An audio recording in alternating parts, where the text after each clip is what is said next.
क्या हाल है आप सबके। तो बहुत बहुत स्वागत है मेडू हब में। मेरा नाम डॉक्टर एनके शर्मा है। Human physiology unit 5 NEET entrance exam के लिए बहुत इंपॉर्टेंट यूनिट है। आपके आगे मेडिसिन कैरियर के लिए भी बहुत ज्यादा इंपॉर्टेंट है। इसमें एक आप लोगों का बड़ा फेवरेट टॉपिक है जिसे लोकोमोशन एंड मूवमेंट कहते हैं। इसकी शुरुआत हम आज इस डिस्कशन में कर रहे हैं। So chapter is locomotion and movement, class 11th, unit 5, human physiology। तो इस चैप्टर में दो इसकी सब डिविजन्स हैं। एक पार्ट तो जिसका हम आज शुरुआत करेंगे वो मसल है, और जो दूसरा पार्ट है वो स्केलेटन है, जो हम आगे आने वाले वीडियोस में करेंगे। अब आप ये समझ लीजिए कि इस चैप्टर से 2 या 3 क्वेश्चन नीट एंट्रेंस एग्जाम में आ सकते हैं। So basically I anticipate around 3 questions. यहां से 3 क्वेश्चंस आपके नीट एंट्रेंस में आ सकते हैं। ये नंबर 4 भी हो सकता है। जनरली आप देखेंगे कि या तो जॉइंट या डिसऑर्डर, जब आपने चैप्टर देखा होगा स्केलेटन में जो जॉइंट्स हैं, डिसऑर्डर्स हैं, वहां से एक क्वेश्चन आता है, एक जनरल स्केलेटन से एक क्वेश्चन आता है, और स्लाइडिंग फिलामेंट थ्योरी, मसल का स्ट्रक्चर, इस तरह का एक और क्वेश्चन पूछा जाता है। सो 3 या 4 क्वेश्चन की वर्थ है इस पर्टिकुलर चैप्टर की नीट एंट्रेंस एग्जाम में। आसान भी है और काफी इंटरेस्टिंग भी है।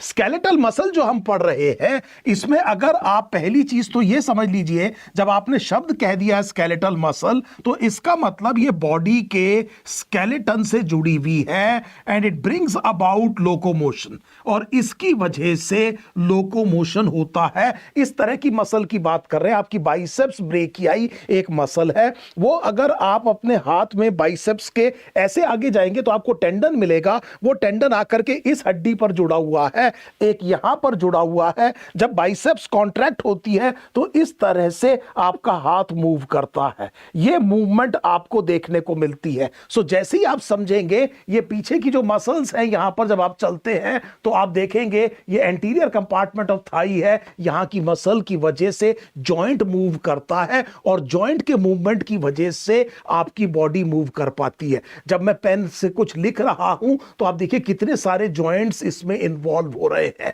और इसीलिए क्योंकि हमारे अंदर कॉम्प्लेक्सिटी बहुत ज्यादा है मूवमेंट के, तो बहुत ज्यादा मसल्स हैं, और स्केलेटल मसल का बेसिकली काम हमें समझ में आ गया। दूसरी चीज, लोअर क्लास से हम ये जानते हैं कि जो स्केलेटल मसल है वो स्ट्राइएटेड है और वॉलंटरी है। सो हमारे कंट्रोल में हम काम कर सकते हैं। मेरा मन कर रहा है, मैं इस तरह से हाथ करके फिंगर टिप से अपनी नोज टिप को टच करना चाह रहा हूं। ये बिल्कुल मैं अपनी मर्जी से कर रहा हूं। And this test is a very important test. आपको न्यूरल सिस्टम में पढ़ाऊंगा। सेरिबेलम में जो इक्विलिब्रियम मेंटेन होता है, उसके लिए ये टेस्ट बड़ा इंपॉर्टेंट है, ये देखने के लिए कि मसल एक्टिविटी ठीक से कोऑर्डिनेट हो रही है कि नहीं हो रही है। लेकिन बेसिक आपको आइडिया पता चल गया कि ये वॉलंटरी है, और साथ में अभी थोड़ी देर में देखेंगे कि इसकी जो अपीयरेंस है वो स्ट्राइएटेड है। सो इतनी बात हमें पता है। बहुत ही बेसिक इंट्रोडक्शन मैंने ये किया यहां पर। और एक और बात देखिए बेटे, जब मैं लोकोमोशन और मूवमेंट की बात कर रहा हूं और मसल और स्केलेटन की बात कर रहा हूं, तो यह याद रखिएगा कि चाहे आपका स्केलेटन है चाहे मसल है, ये सब की सब एम्ब्रायोनिक मीजोडर्म से डिराइव्ड होती है। Now this is a very very important question. बड़े ध्यान से देखिए बेटे, ट्रिप्लोब्लास्टिक ऑर्गेनिजम्स में एक्टोडर्म और एंडोडर्म के अलावा एक और जर्म लेयर होती है जिसे मीजोडर्म कहते हैं। मीजोडर्म से majority of the adult tissue human body का बनता है। नीट का क्वेश्चन समझ लीजिए, majority of the human body is formed from embryonic, the answer would be mesoderm. दिमाग लगाइए, हम इस मीजोडर्म से कह रहे हैं सारी की सारी बोन्स भी बन रही है और सारा का सारा बेटे मसल भी बन रही है। इसीलिए आपको समझ में आ गया कि बल्क जो है वो एम्ब्रियोनिक मीजोडर्म से बनता है। हार्ट भी मसल है, ब्लड वेसल्स भी किससे बन रहे हैं? एम्ब्रियोनिक मीजोडर्म से बन रहे हैं। सो बहुत इंपॉर्टेंट चीज बन रही है एम्ब्रियोनिक मेसोडर्म से। I hope this is now absolutely clear. एक बात आपको और याद दिला देता हूं एंट्रेंस के लिए कि एक टिश्यू ऐसा है एनिमल बॉडी में जिसे एपिथेलियम कहते हैं, जो तीनों जर्म लेयर से बनता है। सो बेटे अगर आपके पास, अगर आपको ये पॉइंट नहीं पता है तो कहीं एनोटेट करते रहिएगा। जैसा मैंने अभी आपसे कहा कि एपिथेलियम अकेला ऐसा टिश्यू है एनिमल की बॉडी में जो तीनों जर्म लेयर से बनता है। एक्टोडर्म से भी बनता है, मेसोडर्म से भी बनता है और एंडोडर्म से भी बनता है। तीनों एम्ब्रियोनिक जर्म लेयर से मैंने आपसे क्या कहा, एपिथेलियम बनता है। यह बात आपको अच्छे से समझ में आ गई। यहां पर मुझे लगता नहीं कि कोई दिक्कत होनी चाहिए। तो चलिए अब हम एक काम करते हैं, एक इंपॉर्टेंट छोटी छोटी चीजें मैं आपको पढ़ाता हूं, थोड़ा ध्यान दीजिएगा बेटे, यहां पर थोड़ा सा ध्यान दीजिएगा। Just have your attention fixed at the board. देखिए ये एक सेल है एम्ब्रियोनिक स्टेज में, ये सेल यूनिन्यूक्लिएट है। इस सेल को मायोब्लास्ट कहेंगे।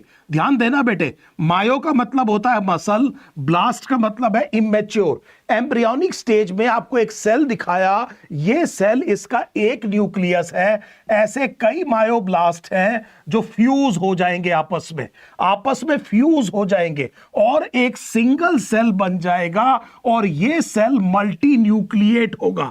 दिमाग लगाइए, मैंने आपसे ये कहा कि ये 3 सेल है, तीनों सेल यूनिन्यूक्लिएट है, सबके पास एक एक न्यूक्लियस है। एम्ब्रियोनिक स्टेज में तीनों सेल आपस में फ्यूज हो गए, ये एक सिंगल सेल बना। ये सेल बेटे स्केलेटल मसल सेल है।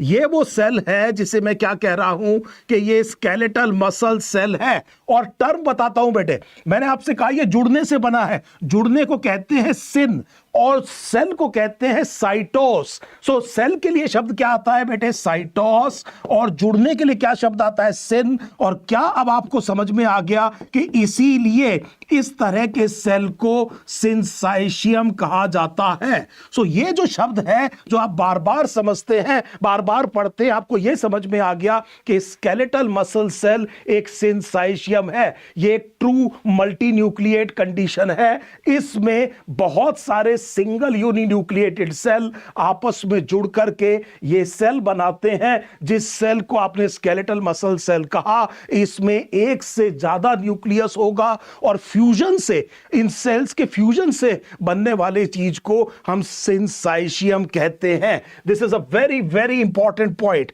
एक और चीज समझिएगा बेटे, यहां पर ये जो स्केलेटल मसल है, इस सेल को कहते हैं मसल फाइबर।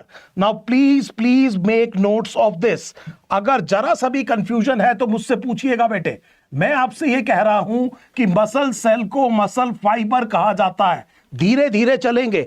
मसल फाइबर का मतलब क्या है? Muscle fibre is the name for muscle cell, पहली बात। दूसरी चीज, ये मसल फाइबर इलोंगेटेड सेल है।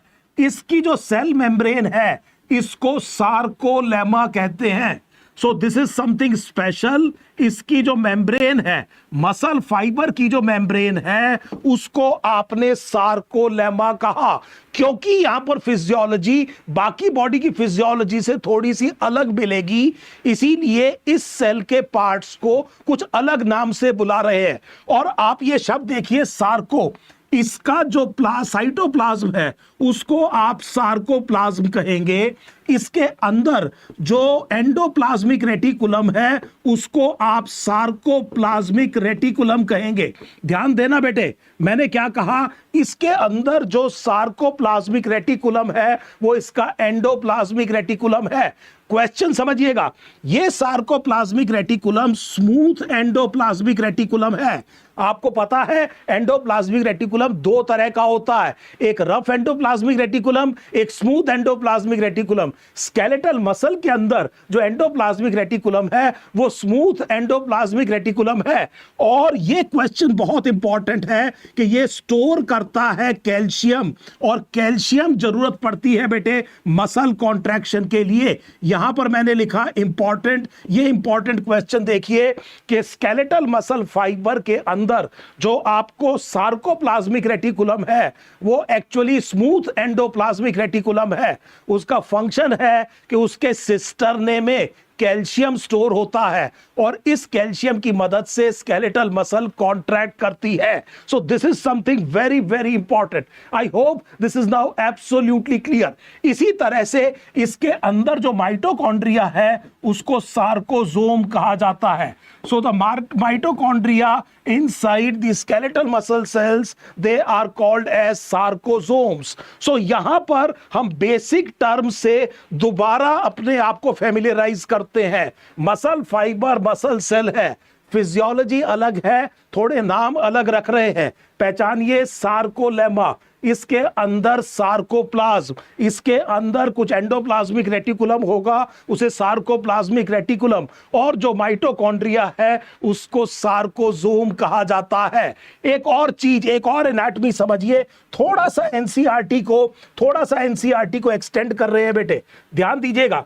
So just extending a little bit of NCERT, please understand this very very clearly. देखो बेटे, ये जो सार्कोलेमा है, ये कुछ जगह पर इस तरह से इंडेंट करती है.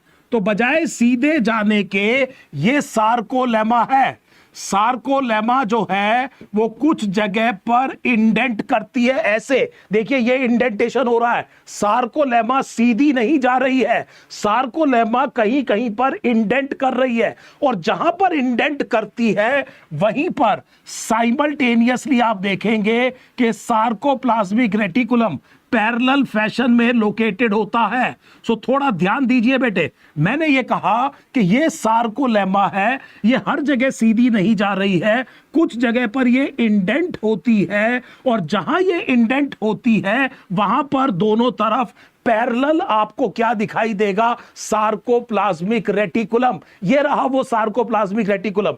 इस फॉर्मेशन को, इस स्ट्रक्चर को, इस एनाटॉमी को ट्रांसवर्स ट्यूब्यूल कहा जाता है. So this is what is called as the transverse tubule, और फेमसली इसको टी ट्यूब्यूल भी कहा जाता है. तो प्लीज रिमेंबर दिस एनाटॉमी. ये थोड़ा सा मैंने एक्सटेंड किया है आपकी एनसीईआरटी को. और दूसरी चीज, एक और जो मैं यहां पर आपको पढ़ाऊंगा वो ये है कि ये मसल फाइबर है. इस मसल फाइबर में रॉड लाइक स्ट्रक्चर्स होंगे. ध्यान दीजिए बेटे, इस मसल फाइबर में रॉड लाइक स्ट्रक्चर होंगे बहुत सारे, और इन रॉड लाइक स्ट्रक्चर को हम मायोफिब्रिल कहेंगे. सो बड़े ध्यान से देखिए बेटे, एक और शब्द आपके सामने आ गया कि ये मायोफिब्रिल क्या चीज है. बहुत कंफ्यूज होते हैं बच्चे, मसल फाइबर क्या है, मायोफिब्रिल क्या है. मसल फाइबर पूरे सेल को कह रहे हैं, इसके अंदर जो रॉड लाइक स्ट्रक्चर है उन्हें मायोफिब्रिल कह रहे हैं. ये जो मायोफिब्रिल है ये बने होते हैं फिलामेंट्स के. They are made up of myofilaments. अब देखिए बेटे बड़े ध्यान से, हमने ये कहा कि मायोफिब्रिल बना किसका है? मायोफिलामेंट का बना है. फिर समझ लीजिए, पूरा सेल मसल फाइबर है, उसके अंदर जो रॉड लाइक स्ट्रक्चर है वो मायोफिब्रिल है. मायोफिब्रिल किस चीज का बना है? कुछ प्रोटीन्स का. वो प्रोटीन्स कैसे हैं? फिलामेंटस हैं. उन्हें क्या कहा जाता है? मायोफिलामेंट कहा जाता है. अब आप जानते हैं दो तरह के मायोफिलामेंट होंगे, एक एक्टिन और एक मायोसिन, जिनके ऑल्टरनेट रिपीटिशन की वजह से स्केलेटल मसल स्ट्राइएटेड दिखाई देती है. तो स्केलेटल मसल जो स्ट्राइएटेड दिखाई देगी उसकी वजह यह होगी कि यहां पर आप ये देखेंगे कि ये जो मैंने मायोफिलामेंट आपको बताया, they will be present alternatively, light और डार्क बैंड की तरह से प्रेजेंट होंगे. और इस वजह से हम ये कह रहे हैं कि ये आपको स्ट्राइएशंस दिखाई देंगे, और इस वजह से स्केलेटल मसल को स्ट्राइएटेड कहा जाता है. उसकी स्ट्राइएटेड अपीयरेंस की वजह ये जो मायोफिलामेंट्स हैं इनका पिक्यूलियर अरेंजमेंट है, जहां पर थिक और थिन मायोफिलामेंट्स ऑल्टरनेटिवली लोकेटेड होते हैं. फिर समझ लीजिए, ये पूरा मसल फाइबर है, इसके अंदर ये रॉड लाइक स्ट्रक्चर मायोफिब्रिल है. मायोफिब्रिल बना है मायोफिलामेंट का. मायोफिलामेंट दो तरह के हैं, थिक और थिन, और उनके पिक्यूलियर अरेंजमेंट की वजह से स्ट्राइएशन दिखाई देती है. I hope this is now absolutely clear. उम्मीद है ये बात बिल्कुल क्रिस्टल क्लियर हो गई होगी. और देखिए बेटे, और ध्यान से बात को समझिएगा. इधर now this is something important, बहुत इंपॉर्टेंट चीज मैं आज आपको पढ़ा रहा हूं। थोड़ा सा सब्र के साथ केवल ये देखिए कि इसका मतलब क्या है। देखिए बच्चे, इधर देखिए, एक मसल सेल को हमने कहा मसल फाइबर, एक मसल सेल को हमने कहा मसल फाइबर। तो मान लीजिए ये एक हड्डी है और इसके ऊपर ये टेंडन है और ये मसल है, और इस मसल को मैंने यहां से ऐसे काट दिया, तो यहां पर आपको क्या दिखाई देगा? ये मसल फाइबर है, ये मसल फाइबर है, इलोंगेटेड सेल होंगे। सो ये सेल कैसे होंगे बेटे? इलोंगेटेड। इन वाले सेल्स को आप क्या कहेंगे? मसल फाइबर कहेंगे। I hope you are understanding. एक मसल के अंदर बहुत सारे सेल होंगे। मसल बेटे एक टिश्यू है, टिश्यू बना होता है सेल का, मसल एक टिश्यू है, टिश्यू मतलब मसल, और क्योंकि मसल एक टिश्यू है, वही बात मैं बार बार कह रहा हूं, इसलिए वो सेल के बने होंगे, और उस सेल का नाम क्या है? Muscle fibre. अब ये जो मसल फाइबर है, ये हर एक मसल फाइबर जब आप कट सेक्शन में देखेंगे तो इसके चारों तरफ एक कनेक्टिव टिश्यू की कवरिंग होगी, जिसे आप एंडोमाइसियम कहेंगे। सो ऐसे समझ लीजिए कि मेरे हाथ में मान लीजिए बहुत सारे पेन हैं। सो ये एक पेन है मेरे हाथ में, एक मसल फाइबर है। ऐसे बहुत सारे मसल फाइबर मिलकर के एक मसल बनाएंगे। सो आपने ये मसल फाइबर बाहर निकाला, हर एक मसल फाइबर इंडिविजुअली एक सराउंडेड होगा कनेक्टिव टिश्यू से, और इस कनेक्टिव टिश्यू को आपने एंडोमाइसियम कहा। सो this is endomysium. Endomysium individual muscle fibre की कवरिंग है। एक अकेले मसल फाइबर की कवरिंग को एंडोमाइसियम कहा जाता है। सो मैं एक और पेन ले आता हूं, एक बार ध्यान से देखिए बेटे। तो मैंने ये कहा कि इस तरह से बहुत सारे पेन इमेजिन कीजिए। इस तरह के जो इलोंगेटेड स्ट्रक्चर होंगे, इस तरह के जो इलोंगेटेड स्ट्रक्चर होंगे वो मसल फाइबर होंगे। मसल फाइबर मसल सेल को कहते हैं। बहुत सारे इकट्ठे होकर करके एक मसल बनाएगा। हर एक मसल फाइबर के चारों तरफ एक कनेक्टिव टिश्यू की कवरिंग होगी। उस कवरिंग को हम बेटे एंडोमाइसियम कहते हैं। इसके बाद आप ये देखेंगे कि कुछ मसल फाइबर एक साथ इकट्ठे होकर के एक बंडल बनाते हैं, और इस बंडल को आप कहते हैं फेसिकल। सो इस पूरे बंडल को, it is a bundle of muscle fibre. So मैंने ये कहा कि इन सारे के सारे जो मसल फाइबर्स हैं, इनमें से कुछ ने मिलकर के बंडल बनाया। ये बना बेटे बंडल ऑफ मसल फाइबर्स, और बंडल्स ऑफ मसल फाइबर्स को हम कहते हैं फेसिकल। सो इसका नाम क्या है बेटे? फेसिकल। और फेसिकल के चारों तरफ एक और कवरिंग है, इस कवरिंग को कहा जाता है perimysium. So fascicle is covered by perimysium. So ध्यान से समझ लीजिए बेटे, मैंने आपसे यह कहा कि हर एक सेल, उसके चारों तरफ की जो कवरिंग है वो एंडोमाइसियम है। कुछ सेल्स ने मिलकर के एक बंडल बनाया, इस बंडल को फेसिकल कहा जाता है। एक कवरिंग फेसिकल के चारों तरफ है, और उस कवरिंग को क्या कहा? पेरीमाइसियम। अब इस तरह से बहुत सारे बंडल मिलकर के पूरा का पूरा मसल बनाएंगे। तो ये जो पूरी मसल है, इसमें आपको इस तरह के बहुत सारे बंडल्स दिखाई देंगे, जिसमें आप हर एक बंडल को फेसिकल कह रहे हैं, जिसमें बहुत सारे मसल फाइबर हैं, और हर एक मसल फाइबर के चारों तरफ एक कनेक्टिव टिश्यू की लेयर है। सो इस तरह से हमने ये कहा कि ये बहुत सारे मिलकर के पूरा का पूरा मसल बनाएंगे, और दे विल बी कवर्ड। इनके चारों तरफ भी एक कवरिंग होगी, और इस कवरिंग को अगर आप अपनी एनसीईआरटी देखें तो फेशिया कहा जाएगा। सो प्लीज अंडरस्टैंड, ये पूरी की पूरी मेरी मसल है। इस मसल को जब मैंने काटा तो इस मसल में मैंने देखा कि कुछ बंडल्स हैं, हर एक बंडल में कुछ मसल सेल है, हर एक मसल सेल के चारों तरफ एंडोमाइसियम है। कुछ मसल सेल्स ने मिलकर के बंडल बनाया, बंडल के चारों तरफ पेरीमाइसियम है, बंडल्स ने मिलकर के मसल बनाई, और उसके चारों तरफ फेशिया है। ये फेशिया पार्ट ले सकती है in the formation of tendon and in the formation of aponeurosis. So tendon आपको पता है, टेंडन कनेक्ट करता है muscle to bone. Now this is very very important. आपने कई बार ये क्वेश्चन देखा होगा कि टेंडन वो कनेक्टिव टिश्यू है जो मसल को बोन से कनेक्ट करता है। इसी तरह से एक और कनेक्टिव टिश्यू मैंने आपको बताया, इसका नाम है एपोन्यूरोसिस। एपोन्यूरोसिस कनेक्ट करता है एक मसल को दूसरी मसल से। सो मसल टू मसल जो कनेक्शन है वो एपोन्यूरोसिस से होता है। टेंडन कनेक्ट करता है muscle to bone. Now some very very important terms. आप देख रहे हैं कि इस चैप्टर में ज्यादा कुछ मुश्किल नहीं है, कुछ इंपॉर्टेंट टर्म्स हैं। तो चलिए मैं इसको एक बार आपको पूरा का पूरा एक बार दोबारा से व्यू करवा देता हूं कि हमने आज करा क्या है। हमने ये कहा कि ये वाली जो मसल है ये स्ट्राइएटेड है, वॉलंटरी है। एम्ब्रियोनिक स्टेज में कुछ यूनिन्यूक्लिएट सेल आपस में जुड़ जाते हैं और फिर ये मसल सेल बनता है जिसे मसल फाइबर कहते हैं। हमें यह समझ में आया कि ये सिंसाइशियम का मतलब क्या है, इस सिंसाइशियम का मतलब क्या है। फिर हमने देखा कि स्केलेटल मसल की फिजियोलॉजी थोड़ी सी अलग है, इसीलिए यहां पर स्ट्रक्चर्स को कुछ यूनिक नाम दिया हुआ है। इसकी सेल मेम्ब्रेन को सार्कोलेमा कहा, इसके साइटोप्लाज्म को सार्कोप्लाज्म कहा, इसकी माइटोकॉन्ड्रिया को सार्कोजोम कहा, इसके अंदर जो स्मूथ एंडोप्लाज्मिक रेटिकुलम है, स्मूथ एंडोप्लाज्मिक रेटिकुलम जो मसल कॉन्ट्रैक्शन में इस्तेमाल होने वाले कैल्शियम को स्टोर करता है, यह है उसका फंक्शन, उसको सार्कोप्लाज्मिक रेटिकुलम कहा जाता है। इतनी बात हमें समझ में आई। फिर हमने यह देखा कि यह सार्कोप्लाज्मिक रेटिकुलम का अरेंजमेंट काफी पिक्यूलियर है। कुछ जगह पर सार्कोलेमा इंडेंट करती है और जहां वो इंडेंट करती है वहां पर हमने ये देखा कि सार्कोप्लाज्मिक रेटिकुलम पैरेलल जो है वे में एसोसिएटेड है। आप देख रहे हैं पैरेलल रोज में सार्कोप्लाज्मिक रेटिकुलम के सिस्टर ने इस तरह से स्टैक्ड हैं और इस चीज को हमने ये समझा कि ट्रांसवर्स टिब्यूल या टी टिब्यूल कहा जाता है। इसके अलावा हमने ये कहा कि पूरा मसल सेल मसल फाइबर है, इसके अंदर जो रॉड लाइक स्ट्रक्चर है वो मायोफिब्रिल है। ये मायोफिब्रिल बने हैं मायोफिलामेंट्स के। मायोफिलामेंट्स जो है वो प्रोटीन है।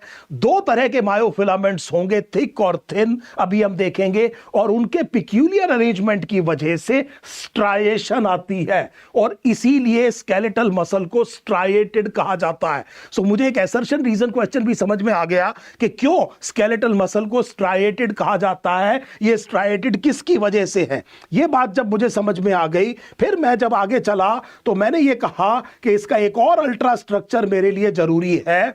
एक मसल टिश्यू है, इसमें बहुत सारे मसल सेल होंगे। मसल सेल जिन्हें मसल फाइबर कहते हैं, हर एक के चारों तरफ एंडोमाइसियम है। कुछ मसल फाइबर मिलकर के एक बंडल बनाते हैं जिसे फेसिकल कहते हैं। फेसिकल के चारों तरफ पेरीमाइजियम है। बहुत सारे फेसिकल्स मिलकर के मसल बनाते हैं जिसके चारों तरफ फेशिया है। टेंडन हमने ये कहा कि मसल को कनेक्ट करता है बोन से और एपोन्यूरोसिस कनेक्ट करता है मसल टू मसल। इतनी बात हमने करी। Now this is something very very important. मुझे उम्मीद है कि बेसिक टर्मिनोलॉजी आपको बहुत अच्छे से समझ में आ गई होगी। तो हमने कहा कि टिश्यू मसल है और मसल के अंदर जो सेल है उसे हमने कहा मसल फाइबर। कोई दिक्कत नहीं है, बोलते जाइए। मसल फाइबर हमने कहा बना है, इसके अंदर रॉड लाइक स्ट्रक्चर है जिन्हें हमने कहा मायोफिब्रिल्स। मायोफिब्रिल्स बने हैं बेटे किसके? मायोफिलामेंट्स के। मायोफिलामेंट्स क्या हैं? प्रोटीन्स हैं। कितनी तरह के हैं? दो तरह के हैं। एक को हम कहेंगे थिक मायोफिलामेंट्स, एक को हम कहेंगे थिन मायोफिलामेंट्स। ये जो थिक मायोफिलामेंट्स हैं ये बना होगा, ये प्रोटीन आपने बहुत बार सुना है, मायोसिन प्रोटीन के बने होते हैं। So please remember this. फिर ध्यान दे दीजिए, मायोफिलामेंट्स जो है वो प्रोटीन के बने हुए हैं। मायोफिलामेंट दो तरह के हैं, एक का डायमीटर ज्यादा है बेटे, इसे हम कहते हैं थिक मायोफिलामेंट्स, और दूसरा थिन मायोफिलामेंट। थिक मायोफिलामेंट बना है मायोसिन का और थिन मायोफिलामेंट बना है बेसिकली एक्टिन का। Now this is something very very important. हमने ये कहा कि ये बेटे किसका बना है? मायोसिन का। ये किसका बना है? एक्टिन का। Myosin is a polymer of meromyosin. So देखिए मैं कितना बढ़िया आपको फ्लो चार्ट बना के दे रहा हूं, ध्यान दीजिए। सो हमने ये कहा कि मायोसिन इज अ पॉलीमर, एक पॉलीमर है, इसका मतलब छोटे छोटे मोनोमर्स को जुड़ के बनता है। और उस मोनोमर को हमने क्या कहा बेटे? मीरोमायोसिन। मीरोमायोसिन दो तरह का होता है, एक को हम कहेंगे लाइट मीरोमायोसिन और एक को हम कहेंगे heavy meromyosin. So thick myofilaments अभी हम देखेंगे वो किसके बने हैं? मायोसिन के।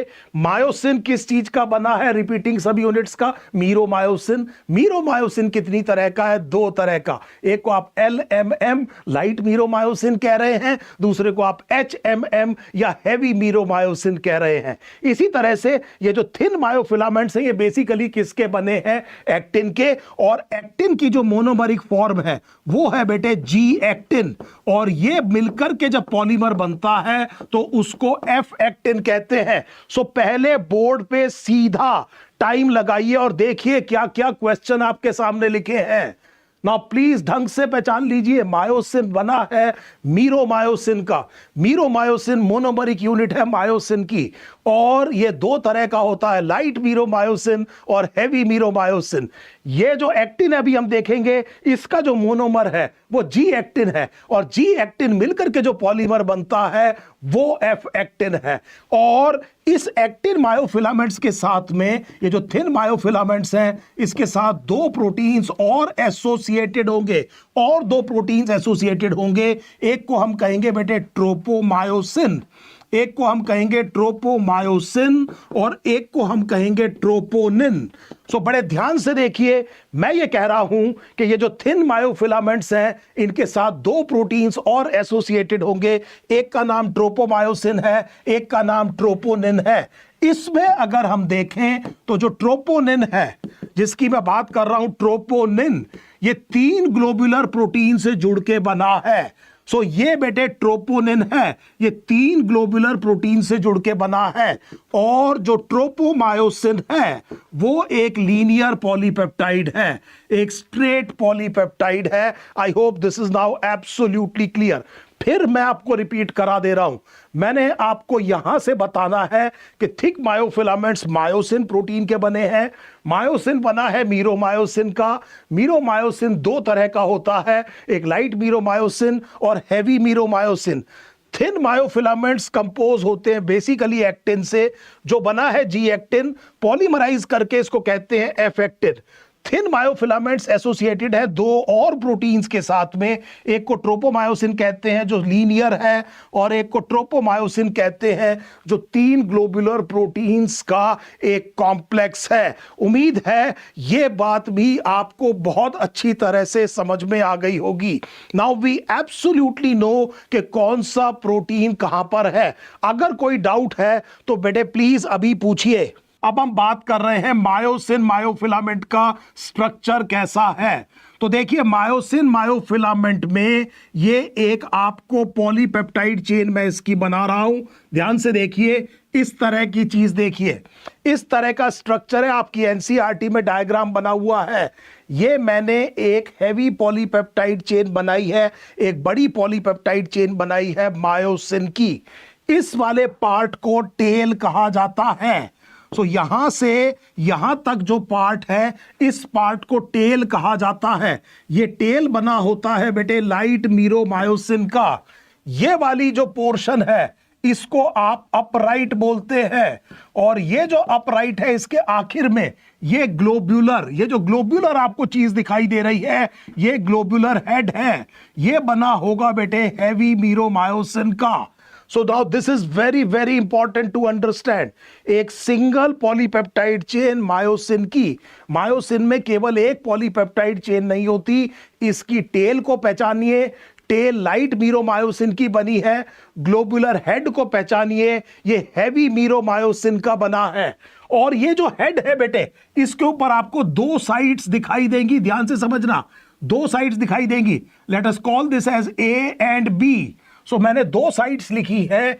ए साइट होगी to bind, it will bind to the active site on active filament. Active site on, देखिए बेटे क्या कह रहा हूं, एक्टिन फिलामेंट। जिस टाइम पर मसल कॉन्ट्रैक्ट करेगा तो मायोसिन हेड एक्टिन को बाइंड करेगा। एक्टिन पर एक एक्टिव साइट होगी जिसको मायोसिन का हेड बाइंड करेगा, और उस एक्टिव साइट को बाइंड करने के लिए जो साइट है वो मायोसिन हेड पर होगी। आपकी एनसीईआरटी का डायग्राम आपके सामने, हमने ये कहा कि ये जो मायोसिन हेड है बेटे, इसके ऊपर ये वाली साइट ध्यान दीजिए, जो बी साइट है ये जगह है जहां पर एटीपी बाइंड करता है। तो मायोसिन हेड पर दो बाइंडिंग साइट है, एक साइट तो एक्टिन फिलामेंट को बाइंड करने के लिए है और दूसरी साइट बेटे एटीपी को बाइंड करने के लिए है। आप सब जानते हैं कि एटीपी एनर्जी करेंसी है। एटीपी में जो फॉस्फेट ग्रुप है उसके बीच में एनर्जी स्टोर होती है। हर एटीपी मॉलिक्यूल में दो हाई एनर्जी बॉन्ड हैं। अगर आपको एनर्जी चाहिए तो बॉन्ड को तोड़ना पड़ेगा, और तोड़ेगा बेटे एंजाइम की मदद से टूटेगा, और enzymes are named according to the substrate they act upon. दोबारा बताता हूं बेटे, ध्यान से समझिए, फिर समझ लीजिए। एटीपी में एनर्जी है, एटीपी के बॉन्ड्स में एनर्जी है। एटीपी से एनर्जी चाहिए तो बॉन्ड तोड़ना पड़ेगा। बॉन्ड तोड़ना एक केमिकल रिएक्शन है। लिविंग सिस्टम में सारे केमिकल रिएक्शन एंजाइम कैटालाइज करते हैं। एंजाइम का नाम जनरली उस चीज पर रखा जाता है जो उसका सबस्ट्रेट है। तो एटीपी को तोड़ने वाले एंजाइम को एटीपीएस कहेंगे। And almost all enzymes are protein. ATPase भी प्रोटीन है और मायोसिन हेड भी प्रोटीन है। और यह बहुत इंपॉर्टेंट क्वेश्चन है नीट एंट्रेंस का कि एटीपीएस एक्टिविटी किसके पास है। The ATPase activity is present with the myosin head. Myosin head के पास में ATPase activity है। Now I am writing this again. ये रहा बेटे वो क्वेश्चन जो मैं आपको बता रहा हूं कि myosin head has an ATPase activity. ATPase activity है बच्चे किसके पास? मायोसिन हेड के पास। ये एटीपी को तोड़ सकता है। It is a very very strong enzyme. We are not surprise बेटे, इट इज अ प्रोटीन। और ये बेटे किसको तोड़ सकता है? एटीपी को। और एटीपी के तोड़ने से इसमें क्या निकलेगी बेटे? एनर्जी निकलेगी। So this is the ATPase activity we are talking about, and this ATPase activity is dependent upon magnesium ions. So ध्यान से देखिए बेटे, इस पर मैंने 3 स्टार लगाया। This is a very very important question. ध्यान से देखिए, मैंने अभी आपके सामने मायोसिन की एक ही पॉलीपेप्टाइड चेन बनाई है। दोबारा से देख लेते हैं। इसका टेल पोर्शन अपराइट देखिए, अपराइट के एंड पर ग्लोबुलर हेड देखना है। टेल पोर्शन बना है बेटे लाइट मीरोमायोसिन का, ग्लोबुलर हेड बना है हैवी मीरोमायोसिन का। हेड में आप ये देखिए 2 साइट्स हैं, एक बाइंड करती है एक्टिन फिलामेंट पे एक्टिव साइट को, दूसरी बाइंड करती है एटीपी को। एटीपी से एनर्जी चाहिए तो उसमें एक्टिविटी चाहिए एंजाइम की, जिसे आप एटीपीएस कहेंगे। और मायोसिन हेड खुद एक एंजाइम है क्योंकि ये प्रोटीन है, और ये खुद किसको तोड़ सकता है बेटे? एटीपी को तोड़ सकता है। और इसको तोड़ने के लिए इसे मैग्नीशियम आयन चाहिए। Again a very very important line of your NCERT, the activity, the ATPase activity is with the myosin head.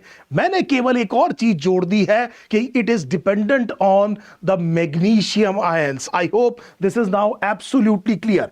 अब देखिए बेटे, इस मायोसिन के स्ट्रक्चर को कंप्लीट करते हैं। इस तरह की 2 चेन होंगी बेटे। सो पहले बड़े ध्यान से समझिए, इस तरह की 2 चेन्स होंगी। पहले तो ये समझ में आ गया, इस तरह की 2 चेन्स होंगी। पहले तो ये बात ध्यान दीजिए। दूसरी चीज, यहां पर हर एक इस हेड के साथ में 2-2 लाइट चेन्स और होंगी। ध्यान दे दीजिए बेटे, मैंने ये एक पॉलीपेप्टाइड चेन, ये मेरी एक पॉलीपेप्टाइड चेन है। एक और पॉलीपेप्टाइड चेन बेटे ये वाली है, ये पॉलीपेप्टाइड चेन है, ये भी पॉलीपेप्टाइड चेन है। इसीलिए अगर मायोसिन हेड के कंप्लीट स्ट्रक्चर को देखें तो उसमें 6 पॉलीपेप्टाइड चेन आपको दिखाई देंगी। Now this is a very very important question again.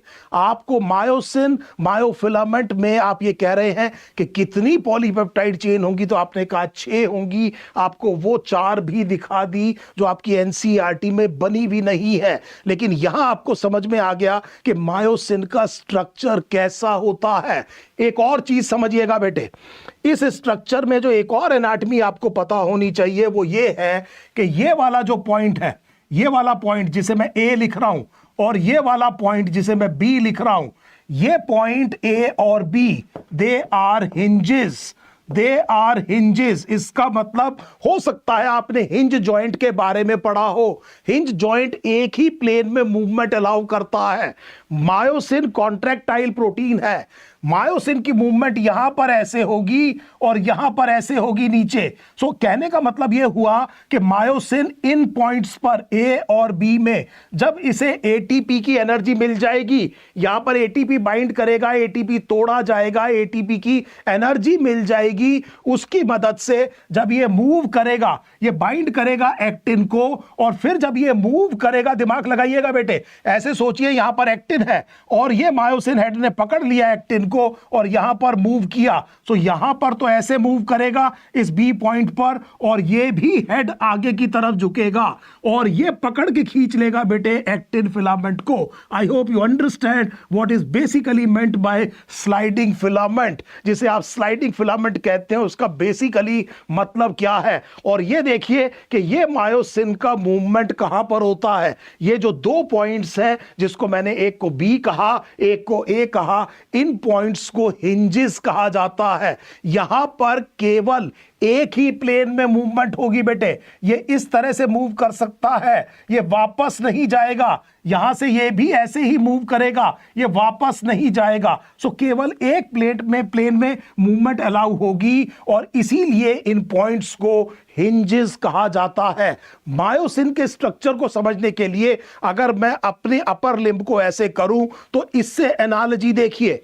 ये वाला जो पार्ट है जिसे मैं आर्म कहता हूं, ऐसे समझिए ये टेल है, ये बेटे क्रॉस आर्म या अपराइट है, और इसके एंड पर जो मेरी फिस्ट है ये बेटे ग्लोबुलर हेड है। कुछ इस तरह का स्ट्रक्चर जो मैंने यहां बनाया हुआ है, इस तरह का स्ट्रक्चर मेरे अपर लिम्ब की मदद से समझिए। ये आर्म है, ये अपराइट पोर्शन है, ये ग्लोबुलर हेड है, और ये एक हिंज है और ये हिंज है। जब ये यहां पर एक्टिन को पकड़ लेगा तो एक तो मूवमेंट यहां पर होगी और एक मूवमेंट यहां पर होगी, इस तरह से। ना तो ये यहां से वापस जाएगा, ना ये इस तरह से मुड़ेगा। सो मूवमेंट केवल इस प्लेन में होगी। I hope you understand. This is how the myosin head will bind to actin and will pull actin. Actin को किसी और तरफ खींचेगा, जिसकी वजह से फिलामेंट्स जो है, मायोफिलामेंट्स, वो स्लाइड करते हैं। और हम अगली क्लास में देखेंगे कि स्लाइडिंग फिलामेंट थ्योरी किसे कहते हैं। तो हमने ये कहा कि हमने मायोसिन का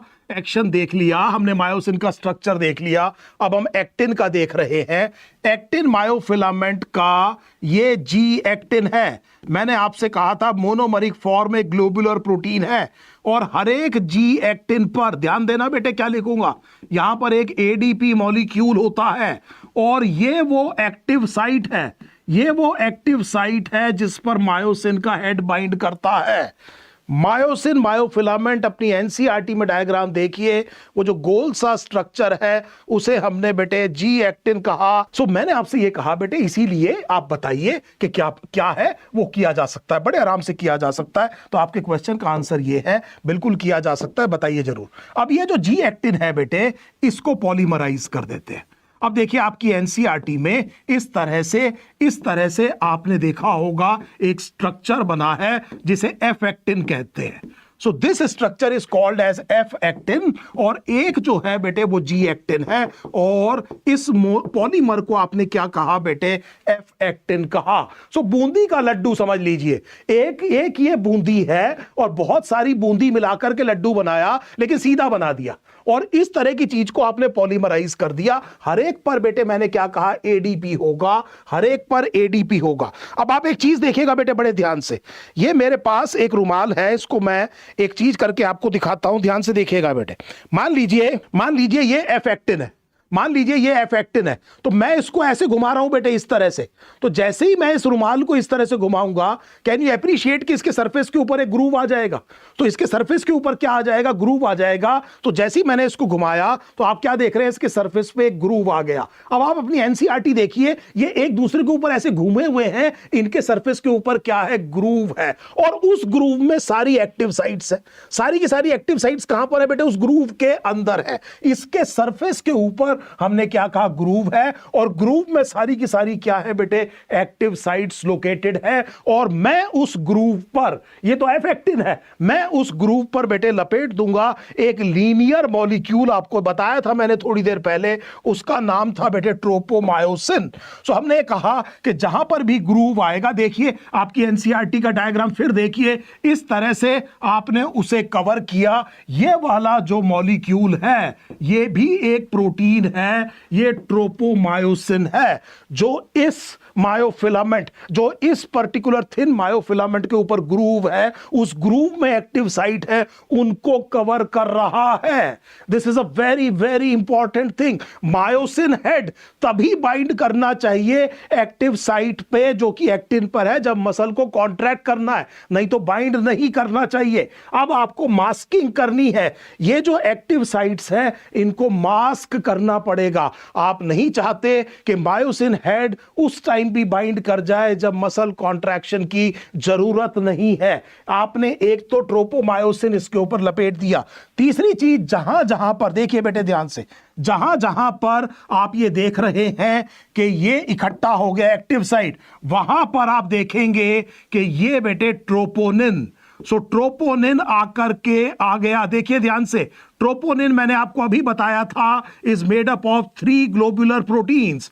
ये जो आपको चीज दिखाई दे रही है ये ट्रोपोनिन मॉलिक्यूल है, और ट्रोपोनिन मॉलिक्यूल हर उस जगह प्रेजेंट है जहां पर हम ये कह रहे हैं कि एक्टिव साइट है। तो अगर कोई जना मुझसे पूछे कि केवल एक ही प्रोटीन बताना है जो एक्टिव साइट को मास्क कर रहा है, तो मेरा पहला आंसर ट्रोपोनिन होगा। अगर मेरे पास ये चॉइस है कि ट्रोपोनिन और ट्रोपोमायोसिन बोथ, तब मैं आंसर लगाऊंगा। लेकिन अगर मुझे दोनों में से एक ही आंसर लगाना है तो मैं पहला आंसर बेटे ट्रोपोनिन लगाऊंगा। और ये जो ट्रोपोनिन है ये 3 ग्लोबुलर प्रोटीन से बना है। एक को आप कहते हैं ट्रोपोनिन ए या आई, ये एक्टिन को पकड़े हुए है। दूसरे को आप कहते हैं ट्रोपोनिन टी, ये ट्रोपोमायोसिन को पकड़े हुए है। और तीसरे को आप कहते हैं ट्रोपोनिन सी। ये ट्रोपोनिन सी वो जगह है जहां मसल कॉन्ट्रैक्शन के टाइम पर कैल्शियम आकर के अटैच होगा, जहां पर आकर के कैल्शियम अटैच होगा। This is a very very important diagram for you. This is the diagram that is given in your NCERT. ध्यान से देखिए बेटे कि क्या आप समझ पा रहे हैं कि एक सिंगल वाला तो जी एक्टिन है, सारे मिलकर के बेटे एफ एक्टिन है, इसके सरफेस के ऊपर ग्रूव है, ग्रूव में एक्टिव साइट है, उसके ऊपर आपने रैप कर दिया है ट्रोपोमायोसिन। जहां जहां एक्टिव साइट एक्यूमुलेट हो रही है वहां पर आपने प्लेस कर दिया है ट्रोपोनिन।